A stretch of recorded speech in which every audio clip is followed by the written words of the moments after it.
हमारे साथ आज एक बेहद खास मेहमान हैं, रचना रानाडे। ये सीए हैं, इन्हें मनी गुरु भी कहा जाता है, लाखों फॉलोअर्स वाली इन्फ्लुएंसर भी हैं ये। रचना सीए क्लियर करने के बावजूद पढ़ाना बेहतर इन्होंने समझा है। ये कॉर्पोरेट्स को भी पढ़ाती हैं, स्टॉक मार्केट की एक्सपर्ट्स भी हैं, कैसे अपने पैसे को मैनेज करें, इन्वेस्टमेंट के महत्व को समझाती हैं। रचना जी, बहुत बहुत धन्यवाद जुड़ने के लिए। तो पहला तो मेरा आपसे सवाल यही है कि अर्थव्यवस्था के बारे में आज जो अनुमान है, आपका क्या आंकलन है? क्योंकि जो आज हमारा इकोनॉमिक सर्वे आया है वो 6 से 6.8% बता रहा है, लेकिन आप किस तरह से देख रही हैं हमारी अर्थव्यवस्था को? हमारी अभी जो करंट अर्थव्यवस्था है वो डेफिनेटली हम बोल सकते हैं कि बाकी जो इमर्जिंग इकोनॉमीज है उनके कंपैरिजन में तो हम काफी अच्छा परफॉर्म कर रहे हैं। जैसे आपने अभी बताया कि जो जीडीपी का हमारा जो ओवरऑल अभी का एक हम बोलेंगे तो जिस तरीके से हमने एडवांस किया, यूके तक को पीछे छोड़ दिया हमने, तो बहुत ही एनकरेजिंग नंबर्स है, कोई डाउट ही नहीं है इसमें। लेकिन आई थिंक कहीं ना कहीं एक रियलिटी चेक पे भी आना चाहिए हमने, क्योंकि भले ही जीडीपी इन टोटलिटी हम 5th नंबर पर है, बट अगर हम जीडीपी पर कैपिटा देखेंगे तो उस हिसाब से हम यूके के कंपैरिजन में काफी पीछे है। तो दोनों तरफ से बैलेंस्ड व्यू रखना चाहिए इज व्हाट आई फील। एक तरफ से हम ओवरऑल टोटलिटी में बहुत बढ़िया परफॉर्म कर रहे हैं, लेकिन ये भी बोलना चाहूंगी कि और भी स्कोप है इंप्रूव करने के लिए। आप कह रहे हो स्कोप है इंप्रूव करने के लिए, तो आप की क्या उम्मीदें हैं बजट से, अगर मैं पूछूं तो? देखो, 2 लेवल की उम्मीदें हमेशा होती है। एक होता है कैपेक्स लेवल पे, कैपिटल एक्सपेंडिचर के लेवल से, कि जो तुरंत शायद अपने को कोई रिजल्ट ना दे, एक लॉन्ग टर्म पीरियड में अपने को इसका रिजल्ट देखने के लिए मिलता है। और एक है इंडिविजुअल लेवल पे, क्योंकि फाइनली जो न्यूज में आता है कि आम आदमी के लिए बजट था कि नहीं था, तो ये सेकंड चीज हमको देखनी बहुत इंटरेस्टिंग होती है बजट में। तो पहले अगर मैं इंडिविजुअल लेवल से अगर बात करना चाहूंगी तो 2 चीजों के ऊपर सबसे ज्यादा हर एक इंसान का भी फोकस रहा है कि जो बेसिक एग्जाम्पशन लिमिट है, जो अपना 2.5 लाख का बेसिक एग्जाम्पशन लिमिट होता है, वो ऑलमोस्ट 2000, मतलब ऑफकोर्स हम रिबेट भी पकड़ेंगे, 87A वाला 12,500 का एक रिबेट मिलता है, तो ऑल इन ऑल हम 5 लाख तक पहुंचते हैं। तो ये लिमिट ऑलमोस्ट 2014-15 से कुछ ऐसी खास रिवाइज नहीं हुई है। सो हर एक इंडिविजुअल अभी जो है वो एक एक्सपेक्ट कर रहा है कि बेसिक एग्जाम्पशन लिमिट तो थोड़ी और ऊपर पुश करी जाए, जिसके वजह से उसका जो डिस्पोजेबल इनकम होता है, टैक्स देने के बाद बचा हुआ इनकम जो होता है, जिसको हम डिस्पोजेबल इनकम बोलते हैं, वो थोड़ा सा और बढ़े उनके हाथ में। ये एक पहली चीज एक्सपेक्ट कर रहे हैं। और दूसरा, अगेन हम सबको 80C का लिमिट पता है, जो 1.5 लाख का अपना 80C का लिमिट है, वो भी ऑलमोस्ट 14-15 से मोर और लेस सिमिलर ही है, कुछ इसमें कुछ खास बदलाव आया नहीं है। तो 2 ये एक चीजें हैं जिसके ऊपर हर एक रिटेल इंडिविजुअल इन्वेस्टर का फोकस रहा है। होपफुली इसमें कुछ ना कुछ तो चेंज आ जाए for the betterment of individuals.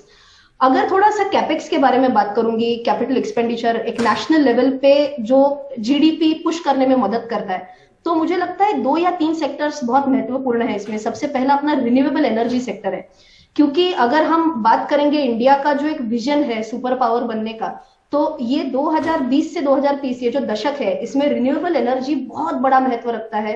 Beat solar energy और विंड एनर्जी, सबसे ज्यादा फोकस तो मैं बोलूंगी सोलर एनर्जी पे है। तो ये सेक्टर में वी आर एक्सपेक्टिंग कि कुछ ना कुछ सरकार अपने साइड से कुछ एडिशनल योजनाएं दे, या फिर जो हम PLI स्कीम्स बोलते हैं, परफॉर्मेंस लिंक्ड इंसेंटिव्स बोलते हैं, वो शायद ये सेक्टर्स को मिल जाए। दूसरा सेक्टर हो सकता है रेलवेज का, जहां पे हम सबको पता है कि रेलवेज में जो ओवरऑल जो हम मालगाड़ी बोलते हैं, जिसमें गुड्स कैरियर होता है, ये ऑलमोस्ट रेलवे को 70-75% रेवेन्यू लेके देता है, और पैसेंजर सिर्फ 20% रेवेन्यू देते हैं रेलवेज को।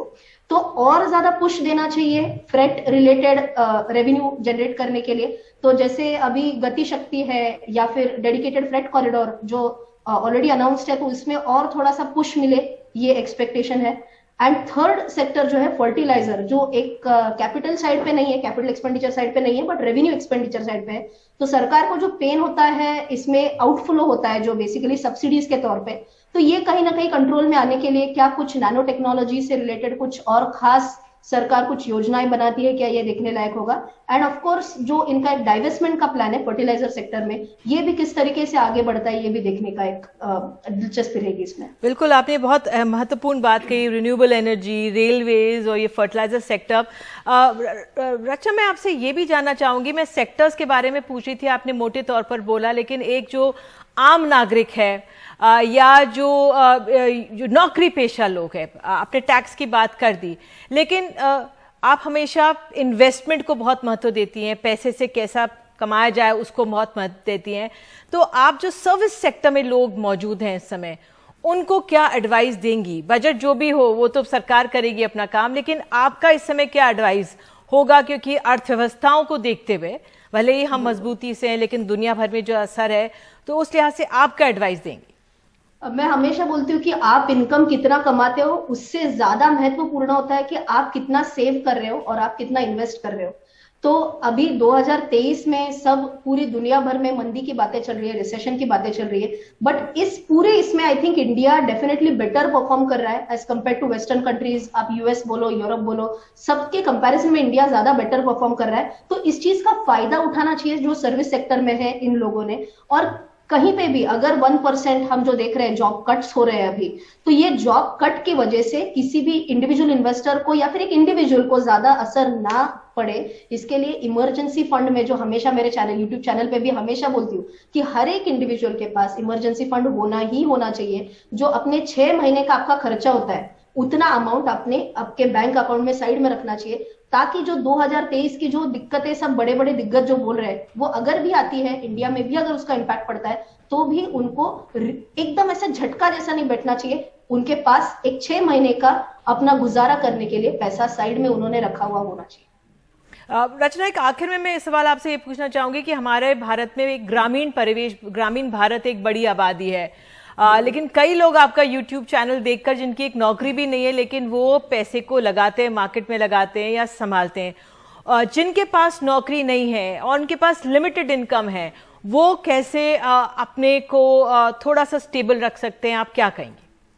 अभी मैंने जो मराठी चैनल रिसेंटली स्टार्ट किया था वो मेनली इसी चीज के लिए टारगेट किया था कि Tier 2 Tier 3 सिटीज जो शायद इंग्लिश नहीं समझेंगे इतने अच्छे से, वो उनकी मातृभाषा में समझ पाए, इसके लिए मराठी चैनल चालू किया था।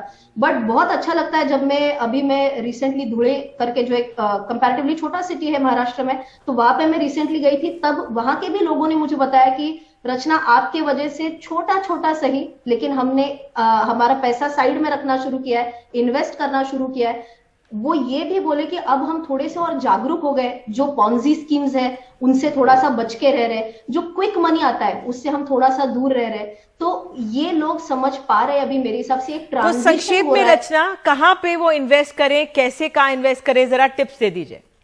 उन्होंने अगर स्टॉक मार्केट में इन्वेस्ट करना है तो आई थिंक इसके लिए बहुत ज्यादा पढ़ाई लगती है, उससे अच्छा है ये म्यूचुअल फंड में, इंडेक्स फंड में अगर इन्वेस्ट करते हैं तो इंडेक्स फंड जैसे निफ्टी इंडेक्स फंड में अगर वो इन्वेस्ट करते हैं, it's like investing in top 50 companies of India. तो भारत के सबसे बढ़िया 50 कंपनीज में आप मात्र 500 रुपए से इन्वेस्टमेंट शुरू कर सकते हो, तो इससे और बढ़िया चीज क्या हो सकती है। बिल्कुल। रचना, आप हमारे साथ जुड़ी, आपने बातें की, मुझे लगातार कहा जा रहा है समय हो गया, लेकिन बहुत अच्छा लगा आपसे बात कर और वाकई अपने पैसे को सहेज कर रखना बहुत महत्वपूर्ण है। बहुत बहुत धन्यवाद जुड़ने के लिए।